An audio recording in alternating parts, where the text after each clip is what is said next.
பேர் தான் alchemist. Alchemy rather அது பண்ணுறவங்க தான் ஆல்கெமிஸ்ட்டு. சோஷியல் சயின்ஸில் வந்து ஒரு இன்சிடென்ட்லேயோ ஒரு எக்ஸ்பீரியன்ஸ்லேயோ ஒரு மெட்டமார்பிசிஸ் நடந்து ஆளே வேறு மாதிரி மாறுறது தான் ரசவாதி. இந்த மாதிரி ஒரு விஷயத்த வந்து சோஷியல் சயின்ஸில் வந்து இந்த டைட்டில் வந்து நான் நிறைய டெக்ஸ்டில் படிச்சிருக்கேன். பட் தமிழ் சினிமாவில் இந்த மாதிரி ஒரு டிரான்ஸ்ஃபர்மேட்டிவ் ஒரு விஷயம் வந்து ஒரு சோஷியல் சயின்ஸில் ஒரு ஹியூமன் பீயிங்கிட்ட நடக்கிற ஒரு விஷயத்தை வந்து பிரமாதமான டைட்டில் வச்சுருக்காரு sir. It's a fantastic title sir. மற்றபடி எனக்கும் சாந்தகுமார் சாருக்கு நிறைய இருக்குது. நான் வந்து மௌனகுரு எல்லோரும் பார்த்துருப்பீங்க, நானும் பார்த்துருக்கேன். அவரை பார்த்துட்டு ஃபிலிம் ஃபெஸ்டிவல் நிறைய நான் போவேன். அப்போ ஒரு இன்சிடெண்ட்டில் அவரை பார்க்கும்போது, என்ன சார் மௌனகுருவில் அப்படியே இருட்டதில் அப்படியே இழுத்துட்டு போயிட்டீங்க அப்படின்னு.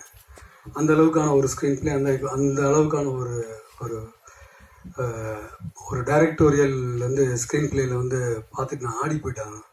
அது வந்து ரெகுலராக வந்து இவரை எப்படியாவது காக்கா பிடிச்சி மடக்கி எப்படியாவது இவர் படத்தில் பண்ணிடணும் அப்படின்னு சொல்லி நானும் முயற்சி பண்ணி ரொம்ப வருஷமாக வந்து இவரை பார்த்துட்டே இருந்து திடீர்னு ஒரு நாள் மகாமணியை வந்து கூப்பிட்டு அனுப்பிச்சார்.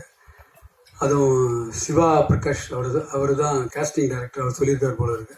ஆமாம் சுந்தர் கூப்பிடு அப்படிங்கிருக்காரு. ஸோ அப்படி தான் நான் மகாமணியில் போனேன். எனக்கு வெரி இம்பார்ட்டன்ட் ரோல் கொடுத்தாரு. அவர் வந்து நடிக்கும்போது எப்படின்னா ஆக்டர் எப்படி ஹேண்டில் பண்ணுவார் அப்படின்னா என்கிட்ட ஒரு டெஃபினேஷன் சொன்னார். மஞ்சள் விரட்டு அப்படின்னாரு. மஞ்சள் விரட்டுனா என்ன அப்படின்னு கேட்டிங்கன்னா, காளையை வந்து கயிறில் கட்டி போடுவாங்க. அது அவ்வளோ தூரம் போயிட்டு வரும், அவ்வளோதான். அந்த கயிறு என்ன லென்த் இருக்கோ அது வரைக்கும் போகும். அந்த அளவுக்கு ஒரு லீவரேஜ் கொடுப்பார் ஒரு ஆக்டருக்கு. அந்த மாதிரி ஒரு ஆக்டருக்கு ஸ்பேஸ் கொடுக்கறதுன்றது வெரி இம்பார்ட்டண்ட்டான ஒரு விஷயம். அந்த மாதிரி ஒரு கயிறு வந்து எனக்கு கொடுத்தாரு. கொஞ்சம் லென்த்தியான கயிறு கொடுத்தாரு எனக்கு. கொடுத்துட்டு வந்து நீங்கள் பண்ணு அப்படின்னு சொல்லி பண்ணும்போது வந்து நான்லாம் பண்ணிட்டு இருந்தேன். நான் இன்ஸ்டியூட்டில் படித்தனால தியேட்டரில் எனக்கு எக்ஸ்பீரியன்ஸ் இருக்கிறதுனால நான் சில இதெல்லாம் கொஞ்சம் இம்ப்ரவைஸ் பண்ணி நான் பண்ணுவேன். அதெல்லாம் வந்து அப்ரிஷியேட்டும் பண்ணுவார். ஏதாவது முன்ன பின்ன இருந்ததுன்னா நேராக பக்கத்தில் வருவார். பக்கத்தில் வந்துட்டு கொஞ்சம் அப்படி பண்ணுங்க அப்படின்னு சொல்லிட்டு போவார். இவ்வளோ தான் சொல்லுவார். அங்கேருந்து மைக்லேருந்து கத்துறது, கூப்பிட்றது, என்னையா நடிக்கிற அப்படி இல்லை, அந்த மாதிரிலாம் ஒரு சத்தமும் இருக்காது. நேராக பக்கத்தில் வந்து அவர் சொல்லுவார். அது ஸோ ரசவாதி வந்து ஒரு இம்பார்ட்டன்ட் ஃபில்ம் என்னை பொறுத்த வரைக்கும். ஏன்னா சோஷியலி ரெலவெண்ட் ஃபில்மாக இருக்குன்னு தான் நான் நினைக்கிறேன். நான் ஃபுல்லாக படத்தை பார்க்கல. பட் ஸ்கிரிப்ட் முடிச்சுட்டு என்கிட்ட கூப்பிட்டார். ஏன்னா நானும் எடிட்டர் சொன்ன மாதிரி எங்கிட்டையும் நல்லா பேசுவார். ஒரு 1 hour பேசுவார்.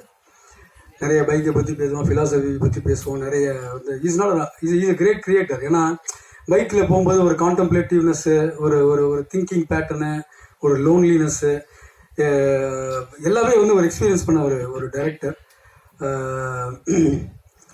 இது வந்து நம்ம நிறைய எக்ஸாம்பிள் நம்ம கொடுக்கலாம். பட் இந்த இந்தியன் கான்டெக்ஸ்டில், சவுத் இந்தியன் கான்டெக்ஸ்டில் இந்த மாதிரி ஒரு டைரக்டர் வந்து இருக்காருன்றது ஒரு ரேரிட்டி தான். அது வந்து மிஸ்டர் சாந்தகுமார் தான். என்ன சொல்ல வரேன்னா, எனக்கு ஸ்கிரிப்ட் முடிச்சு என்னை கூப்பிட்டு இது வந்து ஒரு ரோல் இருக்குது நீங்கள் பண்ணணும்னாரு. என்ன சார் இப்படிலாம் சொல்கிறீங்க, நீ கூப்பிட்டு ஓடி வந்து நான் பண்ணிவிடுவேன் அப்படின்னு. இல்லை இது அறத்தை பற்றி பேசணுன்னாரு. அறத்தை பற்றி பேசணும். நான் இது மாதிரி சைலண்ட் ஆகிட்டேன். ஸோ அறம்னா உங்களுக்கு நான் சொல்ல தேவையில்லை. அந்த மாதிரி ஒரு காந்தியன் ஐடியாலஜி, ஒரு அறமை, ஒரு மாரல், ஒரு எத்திக்ஸு, இதெல்லாம் வச்சு வந்து உங்கள் கேரக்டரை வந்து நீங்கள் பேசணும் கிளைமேக்ஸில் அப்படின்னாரு. ஆஹா, நமக்கு லட்டு மாதிரி கிடச்சிதுடா இந்த மாதிரி ஒரு வாழ்க்கை. ஏன்னா நான் வந்து I'm fan of Gandhian ideology and அறம், எத்திக்ஸு, மாரல்லாம் எனக்கு கொஞ்சம் உண்டு.